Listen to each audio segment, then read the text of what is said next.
So we decided to discuss about that festival that has been described in Chaitanya Charitamrita, 6th chapter of Anta-lila. Jayo Jayo Shri Chaitanya Jayo Nityananda. Jaya Jaya Shri Chaitanya Jaya Nityananda.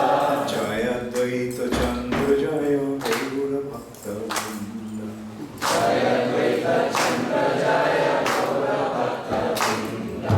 Jayo Jayo Shri Chaitanya Jayo Nityananda. Jaya Jaya Shri Chaitanya Jaya Nityananda.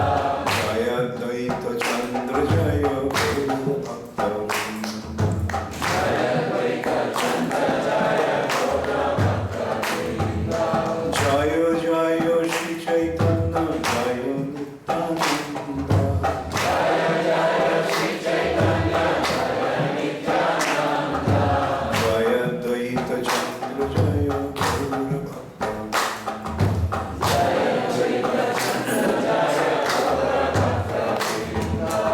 Hare Krishna, Krishna Krishna, Hare Hare. Hare Krishna Krishna Krishna Hare Hare. Hare Ram, Ram Ram, Hare Hare Ram Hare Ram Ram Ram Hare Hare. Hare Krishna Krishna Krishna, Hare Hare. Hare Krishna Hare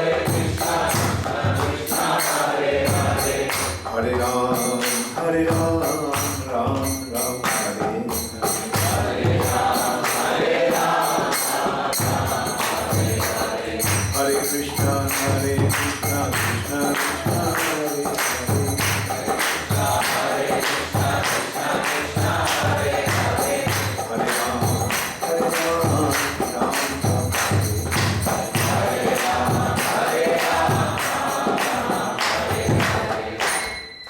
Grantharaj Sri Chaitanya Charitamrita ki Srila Prabhupada ki Hare Krishna. So this Chiradadi festival actually is centered around Srila Raghunath das Goswami. Who is Srila Raghunath das Goswami? Raghunath das Goswami is one of the 6 principal Goswamis of Vrindavan. Goswamis means those who have completely controlled their senses. Go means senses and Swami means the master. So the one who has mastered his senses or brought his senses completely under his control. So they were the perfect example of renunciation. Their situation is actually not only the stage of renunciation, but beyond renunciation. What is beyond renunciation? Beyond we renounce or transcend this material nature, then what happens? Is that the end of it? No, then one becomes situated on the spiritual level, pure spiritual level, from Sutta Sattva.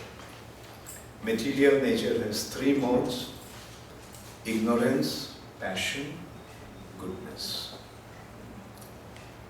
And beyond goodness is pure goodness, or Shuddha Sattva, or Vasudeva. Sattam Vishuddham Vasudeva Shaktitam. The pure transcendental mode is called Vasudeva. And in Vasudeva, Krishna appears. Therefore, he is the son of Vasudeva, Vasudeva. So these Goswamis are the perfect example of that transcendental situation. Like Paramahamsa stage. Like in the material nature, we have the 3 modes, and 3 modes are signified by 3 different colors. Ignorance is dark blue or black, you can say. Passion is red, and goodness is saffron. So those who become situated in the mode of goodness or sannyas, they wear saffron. But beyond saffron, beyond the material platform, material goodness, is spiritual goodness or Shuddha Sattva, transcendental reality. What is the color of that nature? White. Therefore, the Goswamis of Vrindavan, they are not wearing saffron, they are wearing white. That dress also was established by Srila Sanatana Goswami in a very beautiful way. Sanatana Goswami escaped from the prison. Therefore, he was traveling incognito.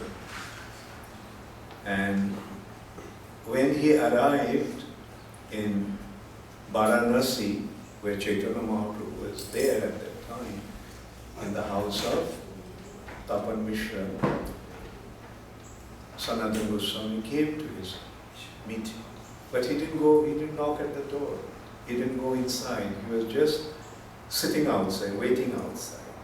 So Chaitanya Mahaprabhu, who is the all-cognizant Supreme Personality of God, the Sanatana Goswami came. So he told Tapan Mishra, Tapan Mishra, there's a Vaishnava outside, so call him. So Tapan Mishra went out and came back. He said, I couldn't find any Vaishnava there. He said, was there anybody there? He said, yes. One Muslim,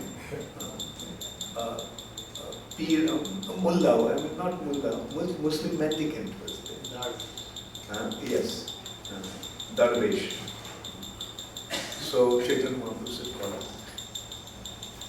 So when Sanatana Goswami appeared, he looked more like a Muslim than anyone, not like a culture, sort of Vaishnava in appearance. So he was obviously quite unkempt, but Chaitanya Mahaprabhu just embraced him. And Sanatana Goswami was extremely embarrassed. No, please don't embrace me. Please don't touch me. I'm so dirty, I'm so unclean. But Chaitanya Mahaprabhu responded, Tomas Purshi Atma Pavitrite Bhakti Bale Parvatami Brahmandushati. I touch you in order to purify myself. With your devotion, you can purify the entire universe. So that is how Sanatana Goswami made Sri Chaitanya Mahaprabhu on his way to Vrindavan. And then Chaitanya Mahaprabhu told Tapan Mishra, take him to the Ganges and let him get civilized. Let him become civilized. So Tapan Mishra took him, got shaped up, and to the bath in the Ganges. And then Tapan Mishra gave him a new set of cloth. But Chaitanya Sanatana Goswami said, no, get me some old cloth. So he gave him an old piece of cloth, old dhoti. So Sanatana Goswami cut that dhoti into pieces, and with one half he made the bahirvash to wrap around his loin, and the other half to cover his upper portion. So that became the dress of the Goswamis. In Vrindavan, we find the Babajis wearing that dress. Srila Bhaktisiddhanta Saraswati Thakur was extremely critical about that. These people didn't know how to control their senses, and they are wearing the dress of the Paramahamsa. So he actually waged a war against those so-called Babajis. Babaji is actually in Vrindavan, in local language, they call the sadhu saintly personality Baba. So that's how the name became prevalent. And Bhaktisiddhanta Saraswati Thakur introduced the sannyas order wearing saffron. And his point was, actually prior to that in Gaudiya Vaishnava line, sannyas, wearing saffron dress was not common. Bhaktisiddhanta Saraswati Thakur introduced it. And what was his objective? His Guru Maharaj was a Paramahamsa Vaishnava, Srila Gaur Kishore Das Babaji. And he said, accepting the sannyas order to hold the lotus feet of my spiritual master on my head, I am wearing this. So the purpose of Gaudiya Vaishnava sannyasis is to support the sanctity of the Goswamis of wearing white. We do not place ourselves in their situation. We place ourselves below them in order to hold their lotus feet. Anyway, Srila Raghunath das Goswami was one of the 6 Goswamis. Bande Rupa Sanatano Raghu Jugo Shri Jiva Gopala. Bande, I worship the lotus feet of Srila Rupa Goswami, Sanatana Goswami, Raghunath das Goswami, Raghunath Bhatta Goswami, Gopal Bhatta Goswami, and Srila Jiva Goswami. Shri Sri Sanatan Bhakta Raghunath Shri Jiva Gopal Bhatta Das. And through Srila Raghunath das Goswami, Sri Chaitanya Mahaprabhu established the principle of renunciation. He came, Chaitanya Mahaprabhu came to establish the principle of renunciation.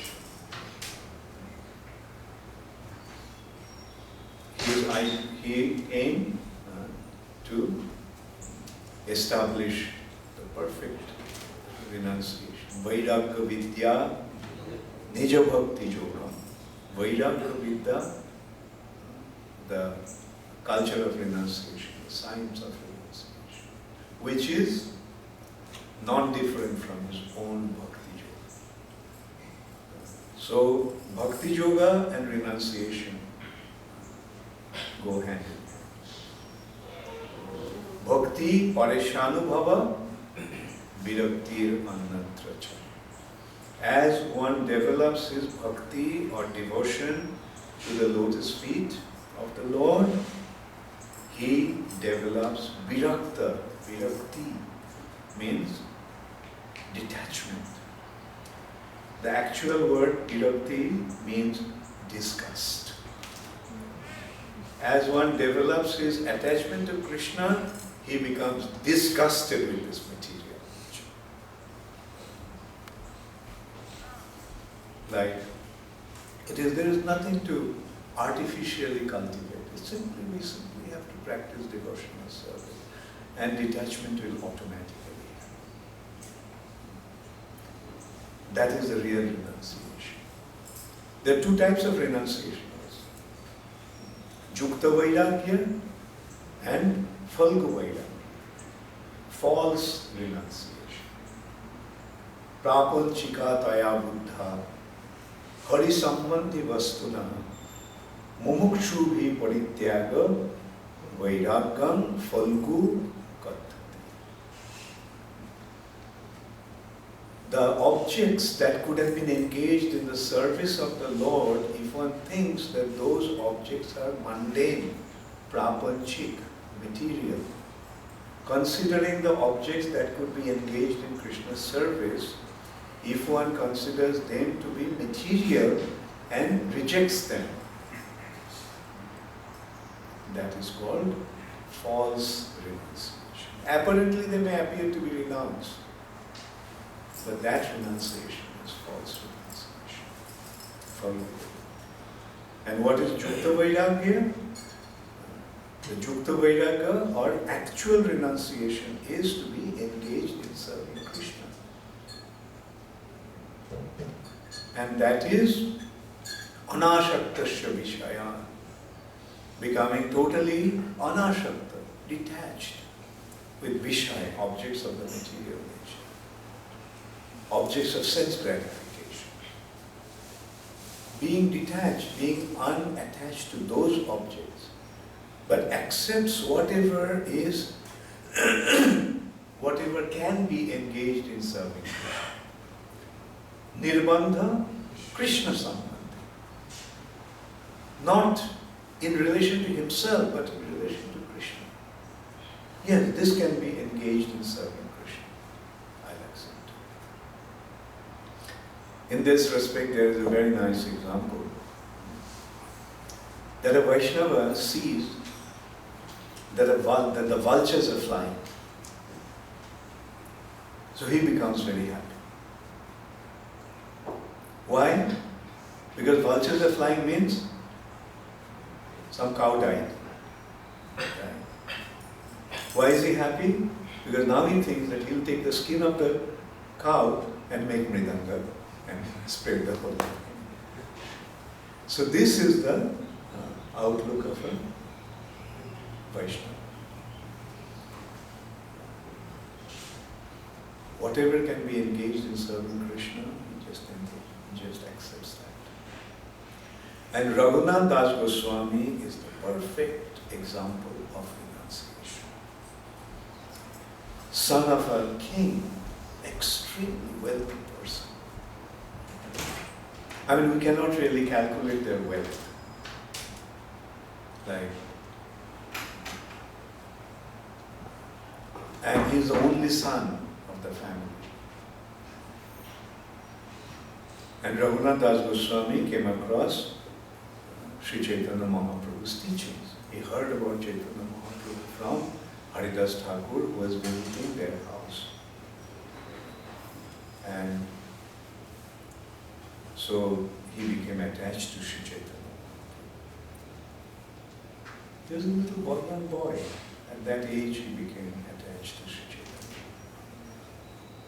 But then he got to know that Chaitanya Mahaprabhu left, took sannyas. And those days, sannyas means lost forever, gone forever. Actually, sannyas order means previous life is finished.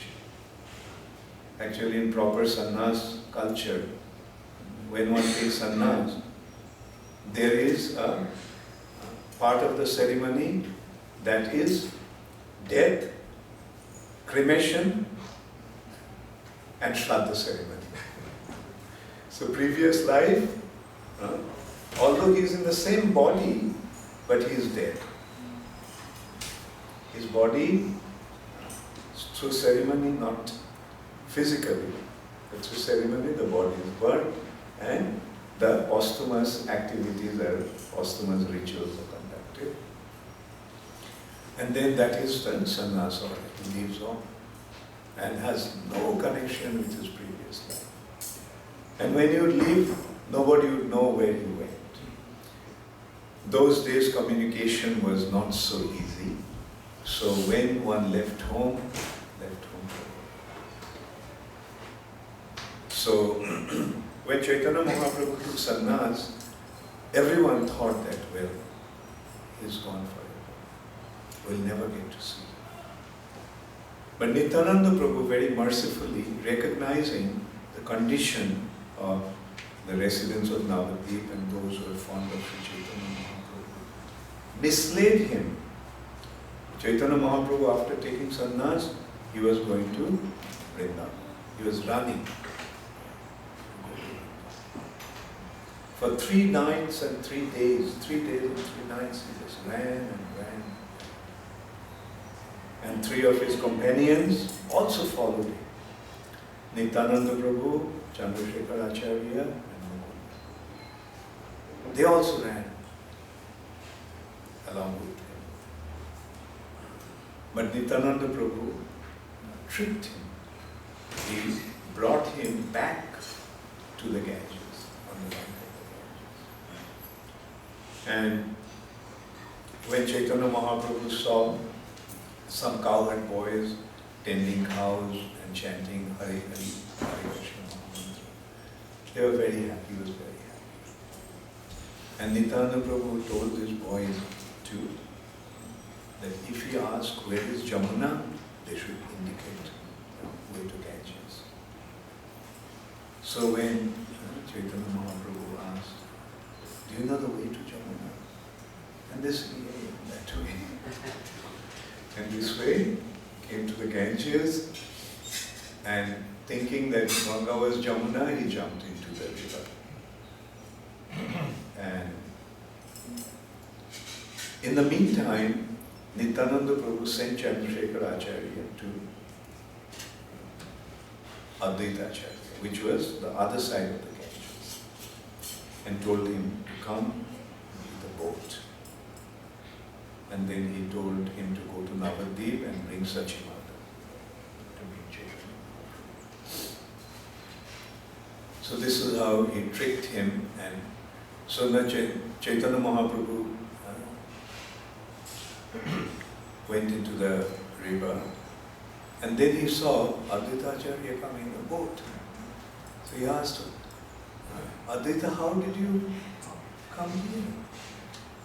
He said, yeah, Nityananda sent me a message that he was coming, you are coming. So I came. So Chaitanya Mahaprabhu realized what actually happened. He realized it's not Jamuna, it's Ganga. The other side is Shantipur, the house of Advaita Acharya. He was very, very upset. He told him that you misled me, you lied to me. Then Nityananda Prabhu's response was very simple. No, I didn't lie.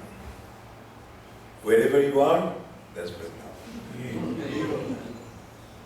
And after Ganga and Jamuna met in the confluence in Prayag, Jamuna is flowing on the left hand side, Ganga is flowing on the right hand side. So since this is the left hand side of the river, this is Jamuna. Anyway, so this is how the residents of Navadvip would get to see Chaitanya Mahaprabhu. And Shachi Mata requested Chaitanya Mahaprabhu to stay close by so that she could get information about him. And that's why Chaitanya Mahaprabhu decided to stay that way.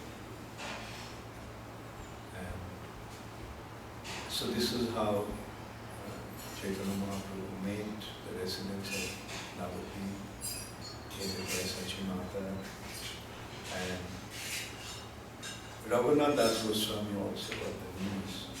So he also came to see Chaitanya. There were thousands upon thousands gathered there. It has been described the whole of Navadvip actually left to see Chaitanya. The only person who didn't come was Vishnu Priyadev. Because it is not proper for the wife to meet the husband after take sannyas.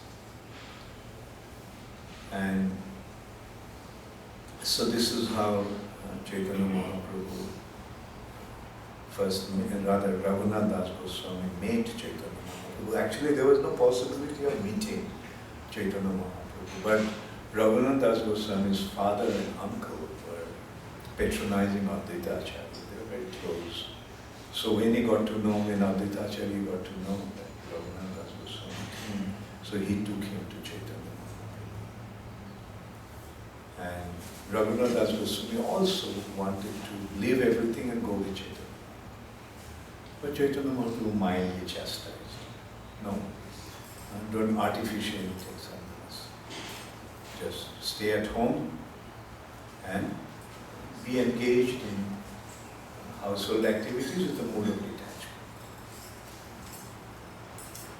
And so this is how he sent Raghunath das Goswami back home.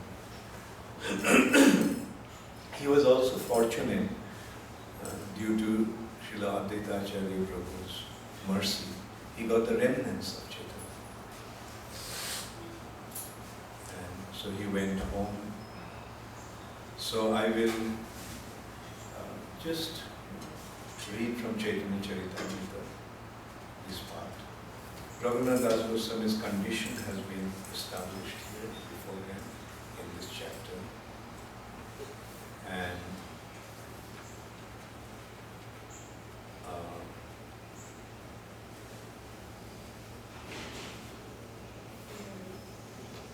how Raghunath das Goswami became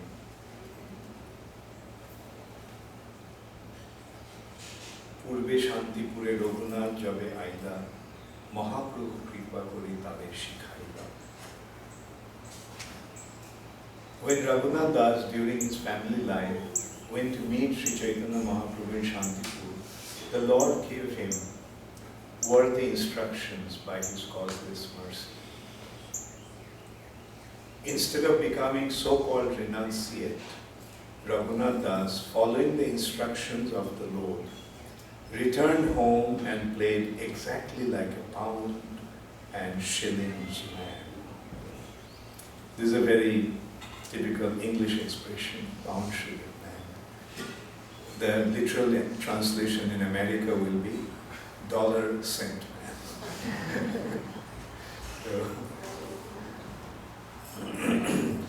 Raghunath Das was inwardly completely renounced, even in family life, but he did not express his renunciation externally.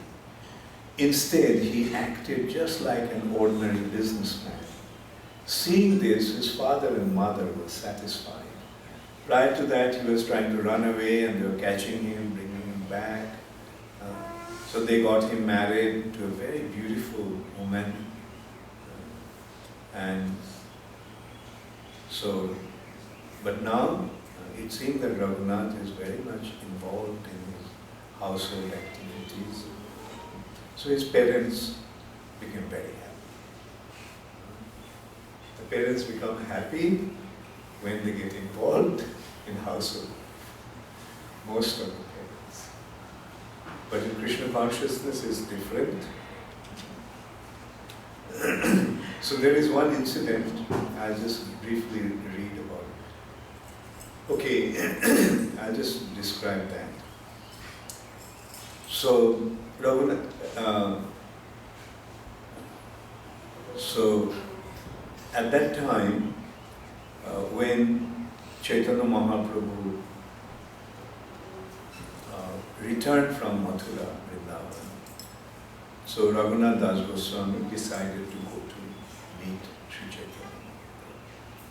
But at that time, one crisis took place. Those days, practically whole of India was under Muslim domination.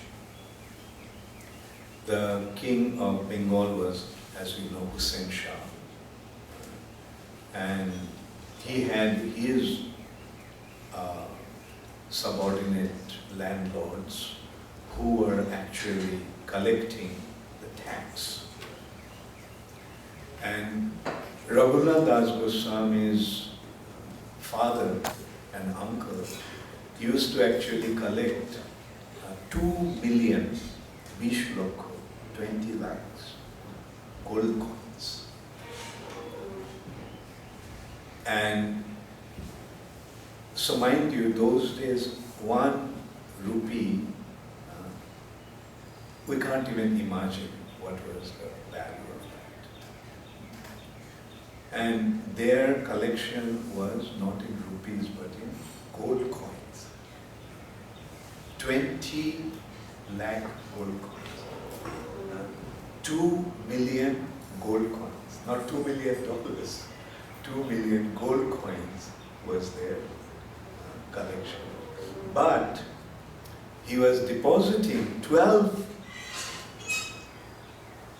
that means 1.2 million. And 0.8 million they were keeping for themselves. So when the tax collector or the landlord on behalf of the king got to know that, he wanted to arrest Raghunath das Goswami's father and uncle. But they escaped from their house getting the news. The only person that was there left there was Raghunath das Goswami.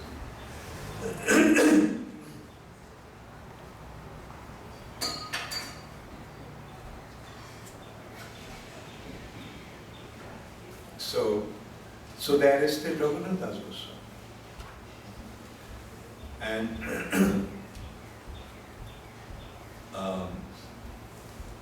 And they were the Uzir, or the Uzir, Prabhupada translated the Uzir as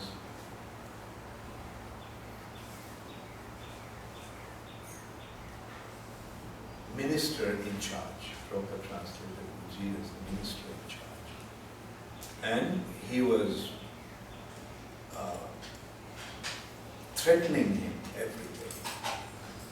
He arrested him and they were threatening him that you bring your father and your uncle, otherwise you will be punished. Every day the Mohammedan would chastise Raghunath Das and tell him, bring your father and his elder brother, otherwise you will be punished. The Chaudhuri wanted to beat him, but as soon as he saw Raghunath's face, his mind changed and he could not beat him. So we can see what an incredible influence he had, that the Muslims were so cruel those days. I mean, they would torture the Hindus in an undescribable way. But Raghunath das Goswami, although they kind of arrested him and wanted to torture him, but the person, the Chaudhuri, is the executor. He could not, just as you would see Raghunath das Goswami's face, he could not torture him. And then Raghunath Goswami, while this was going on, Raghunath Das thought of a tricky method of escape. Thus he humbly submitted this plea at the feet of the Mohammedan Chaudhuri. My dear sir, my father and his elder brother are both your brothers. All brothers are always fight about something. Sometimes brothers fight among themselves, and sometimes they have very friendly dealings. There is no certainty when such changes will take place. Thus, I am sure that although today you are fighting, tomorrow you three brothers will be sitting together in peace. Just as I am my father's son, so I am also yours. I am your dependent, and you are my maintainer. For a maintainer to punish the person he maintains is not good. You are expert in all the scriptures. Indeed, you are like a living saint. Hearing Raghunath Das's appealing voice, the Mohammedan's heart softened. He began to cry, and tears glided down his beard. The Mohammedan Chaudhuri told Raghunath Das, "You are my son from this day on. Today by some means I shall have you released." After informing the minister, the Chaudhuri released Raghunath Das and then began to speak to him with great affection. "The elder brother of your father is less intelligent," he said. "He enjoys 800,000 coins. But since I am also a shareholder, he should give some portion to me. Now you go arrange a meeting between me and your uncle. Let him do whatever he thinks best. I shall completely depend on his decision." Raghunath Das arranged a meeting between his uncle and the Chaudhuri. He settled the matter and everything was peaceful. In this way, Raghunath Das passed 1 year exactly like a first-class business manager. But the next year, he again decided to leave home. He got up alone one night and left, but his father caught him in a distant place and brought him back. This became almost a daily affair. Raghunath would run away from home and his father would again bring him back. Then Raghunath Das's mother began speaking to his father. "Our son has become mad," he said. "Just keep him by binding him with ropes. So tie him up with a rope." His father, being very unhappy, replied to her as follows: "Raghunath Das, our son, has opulence like Indra, the heavenly king, and his wife is as beautiful as an angel, Apsara. Yet all this could not tie down his mind. He has the wealth, opulence like that of Indra, and a beautiful wife like an Apsara. Still they couldn't bind him. How are you going to tie him down with a mere rope? Such wealth and such beautiful wife couldn't tie him down. How are you going to tie him down? How then could you keep this boy home by binding him with ropes? It is not possible even for one's father to nullify the reaction of one's past activities. Lord Sri Chaitanya Mahaprabhu has fully bestowed his mercy on him. Who can keep him home, such a madman? Of Chaitanya Chandra. Then Raghunath Das considered something in his mind, and the next day he went to Nityananda Goswami. In the village of Panihati, Raghunath Das obtained an interview with Nityananda Prabhu, who was accompanied by many kirtan performers, servants and others. Sitting on a rock under a tree on the bank of the Ganges, Lord Nityananda seemed as effulgent as hundreds and thousands of rising suns. Many devotees sat on the ground surrounding him. Seeing the influence of Nityananda Prabhu, Raghunath Das was astonished. Raghunath Das offered his obeisances by falling prostrate at a distant place. And the servant of Nityananda Prabhu pointed out, there is Raghunath Das offering you obeisance. Hearing this, Lord Nityananda Prabhu said, you are a thief. Now you have come to see me. Come here. Come here. Today I shall punish you. The Lord called him, but Raghunath Das did not go near him. Then the Lord forcibly caught him and placed his lotus feet upon Raghunath's head.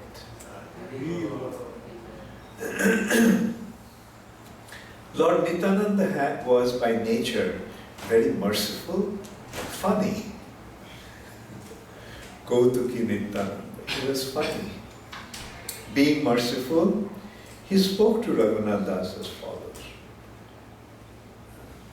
I'll read the Bengali. Nikotena aisho choda, bhago dure dure, aji lag paiya shi donti mutomra. He was just like a thief. For instead of coming near, you stay away at a distant place. Now that I have captured you, I shall punish you. So, the point here is, if one wants to go to Chaitanya Mahaprabhu, if one wants to receive the mercy of Chaitanya Mahaprabhu, he must go through Nityananda Prabhu. And here, go through Nityananda Prabhu also means the agent of Nityananda Prabhu, the representative of Nityananda Prabhu. The representative of Nityananda Prabhu is a bona fide spiritual master. So one must approach Krishna through a bona fide spiritual master. One must approach Sri Chaitanya Mahaprabhu through a bona fide spiritual master who is a representative of Nityananda. Then only he becomes qualified. And then we will see that all this while Raghunath das Goswami was running away to meet Chaitanya Mahaprabhu, but he didn't succeed.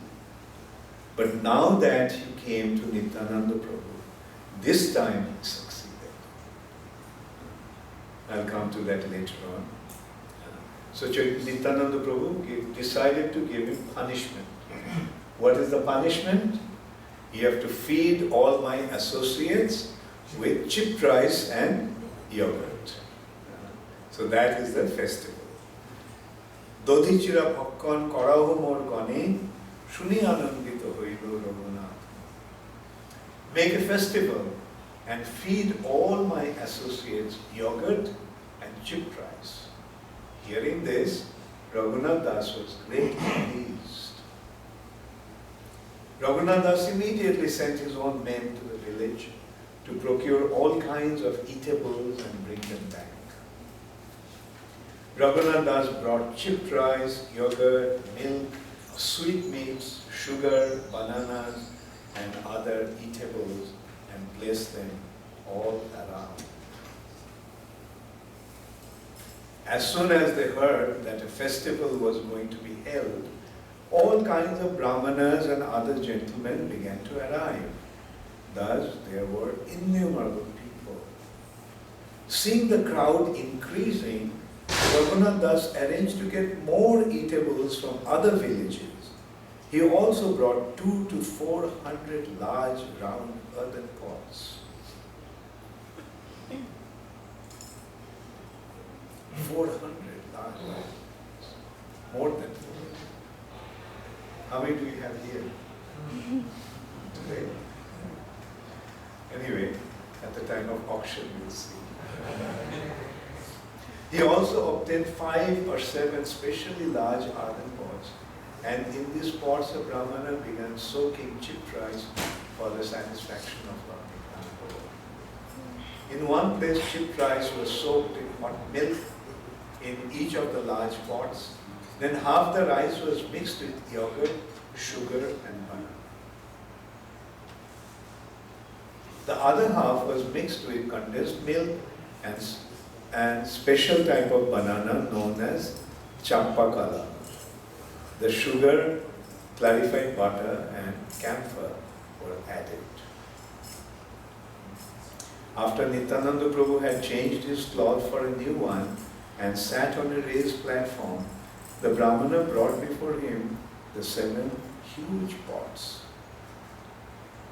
On that platform, all the most important associates of Sri Nityananda Prabhu, as well as other important men, sat down in a circle around the Lord.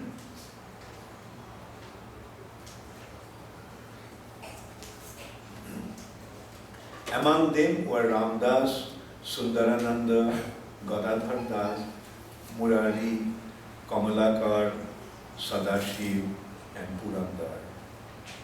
Dhananjay, Jagadish, Parameshwar Das, Mahesh, Gauridas, and Gaura Krishna Das were also there. These are all associates of Sri Chaitanya Mahaprabhu. Similarly, Uddharan Datta Thakur and many other personal associates of the Lord sat on the raised platform with Nityananda Prabhu. No one could count them. So this is how this festival actually started. And as we saw, as it has been described, upon hearing the news that there's going to be a festival, like hundreds of thousands of people came. And Raghunath das Goswami arranged for everyone to get this chipped rice and yogurt. And not only chipped rice and yogurt, there are all kinds of other things also there, like milk sweets, shandesh, rasgulla, gulab jamun, and then chipped rice. In one place it was mixed with yogurt, and in other place it was mixed with condensed milk. And so many people came that whoever were all the sweet makers, all their sweets and everything was brought. And they also came to join the festival. They sold their commodities and they came to take part in the festival. Not only the whole land part got filled up, half of Ganges became filled up. People didn't have any place to stay there, stand there. So they walked into the river and half submerged in the water, they were honoring his prasad. So, and then what happened at that time? Chaitanya Mahaprabhu was going to everyone.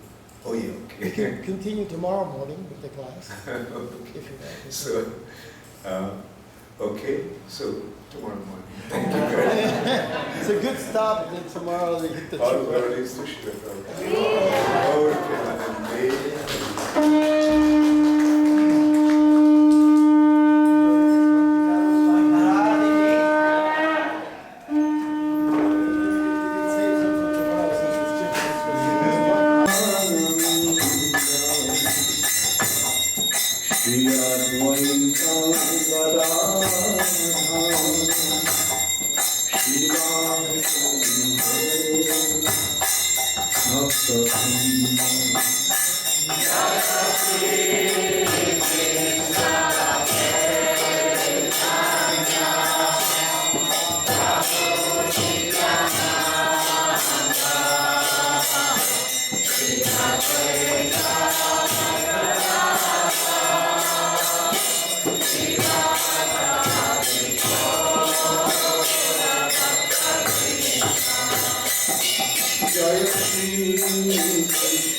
Hare Krishna.